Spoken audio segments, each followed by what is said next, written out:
శ్రీనివాసుడిని ఎందుకు గోవింద అని పిలుస్తారో చెప్పే అనేక కథలు ఉన్నాయి. వాటిలో ఒకటి వెంకటాచల మహత్యంలో వివరించబడింది.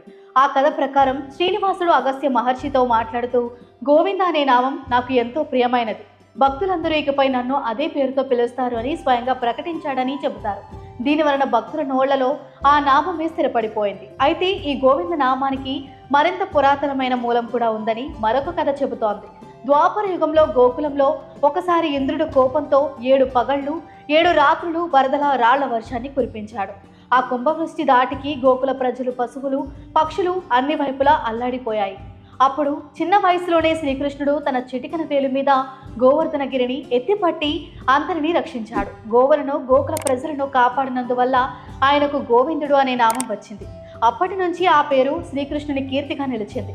ఆ గోవింద నామమే కలియుగంలో తిరుమల శ్రీనివాసుడికి అత్యంత ఇష్టమైన నామంగా మారింది. అందుకే నేటి భక్తులు ఎంతసార్లు గోవింద గోవింద అని పిలిచినా తృప్తి చెందరు. ఆ నామమే వారికి ఆశ్రయం, ఆ నామమే వారికి ఆరాధ్యం అవుతుంది.